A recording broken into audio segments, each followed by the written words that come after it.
Alors spontanément à l'esprit, je pense à Didier Deschamps qui a su monter une équipe avec des individualités très fortes.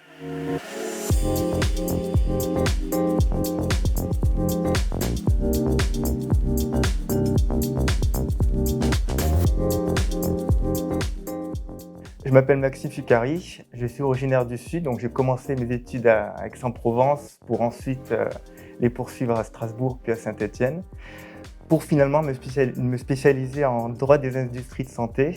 Donc j'ai un parcours uniquement axé industrie pharmaceutique et dispositifs médicaux.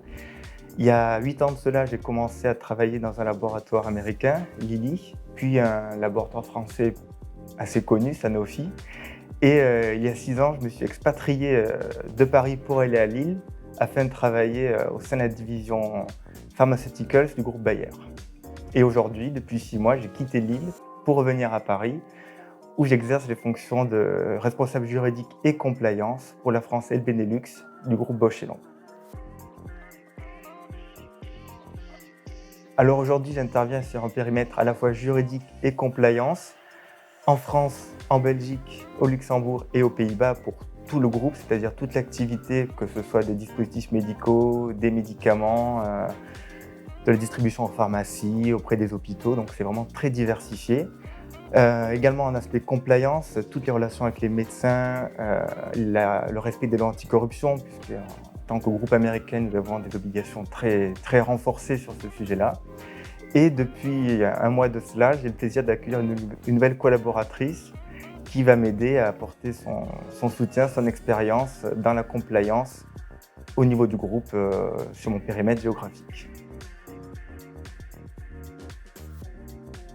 Alors spontanément à l'esprit, je pense à Didier Deschamps qui a su monter une équipe avec des individualités très fortes, mais la somme de ces individualités est supérieure, donne un résultat encore plus grand que simplement ces individualités vues l'une à côté de l'autre. Donc on voit un effet multiplicateur et entraînant de ce potentiel et de cette puissance en fait collective qui se déploie. Alors un leader juridique comme vous et moi, c'est une personne qui dans le monde actuel doit faire face à de plus en plus de contraintes, qu'elles soient internes ou externes, et le leader juridique doit les travailler, les mettre en perspective pour permettre à l'entreprise d'atteindre au mieux ses objectifs économiques. Il n'est pas là pour dire non, mais au contraire pour donner les solutions afin qu'on ne soit plus simplement vu comme un service client, mais comme des véritables partenaires, facteurs de succès dans l'entreprise.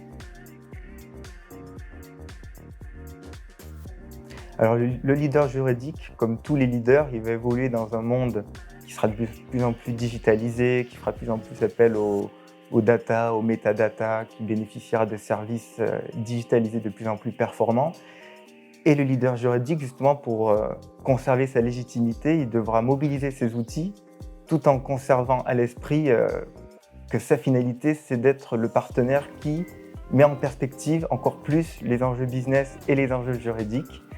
Et il devra renforcer ses compétences en legal operation, par exemple, pour accentuer in fine sa raison d'être. Ne vous limitez pas, croyez en vos capacités, allez-y.